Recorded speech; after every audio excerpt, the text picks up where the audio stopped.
আজ আমরা নতুন ভিডিও নিয়ে চলে এসেছি ওয়াও ওয়ার্ল্ডের চ্যানেলে। দেখতে পাচ্ছেন কঠিন বজ্রবাহক যান। এটি বর্ধমান 1 নম্বর পঞ্চায়েত সমিতির অন্তর্গত বাঘাট 1 নম্বর গ্রাম পঞ্চায়েতে দেওয়া হয়েছে। প্রথমেই আমরা বর্ধমান 1 নম্বর গ্রাম পঞ্চায়েতের আধিকারিক কর্তাদের এবং পঞ্চায়েত কর্তাদেরকেও ধন্যবাদ জানাই যে পৌরসভার এরিয়ার পাশাপাশি আমাদের পঞ্চায়েত এরিয়াতেও এইরকম বজ্রবাহক যান দেওয়া হয়েছে। এই প্রথম, হয়তো জানি না কোন কোন পঞ্চায়েত এরিয়ায় দেওয়া হয়েছে, তো খুব ভালোই হবে।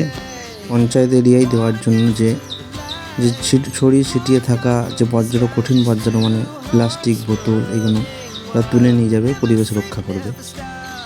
তো কোন কোন গ্রামে কী বার নেবে এবং কখন কখন এই পরিষেবা দেবে, এই বজ্রবাহক যানের যে ড্রাইভার তার কাছেই আমরা শুনে নেব তার পরিচিতি।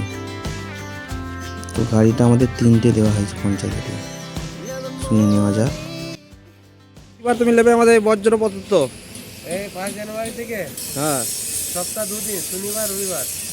ঠিক আছে। কোন কোন গ্রামে?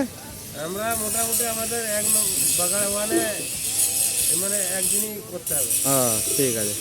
সব গ্রাম পাওয়া যাবে? হ্যাঁ ঠিক আছে। কটা গাড়ি আছে পঞ্চায়েতে? 3টে। শুনে নিলাম এই কর্মীর কাছ থেকে যে সপ্তাহে 2 দিন নেবে, শনি রবিবার। এই জানুয়ারি মাস থেকে শুরু হয়ে গেছে। তো খুব ভালোই যে গাড়িগুলো বর্জ্য পদার্থগুলো নিয়ে যাবে, পরিবেশ রক্ষা হবে, ছিটিয়ে থাকে, পরিবেশ দূষণ হয়। সকলেই চেষ্টা করব এরকম গাড়িতেই যাতে আমরা বর্জ্য পদার্থগুলো দিতে পারি। ধন্যবাদ।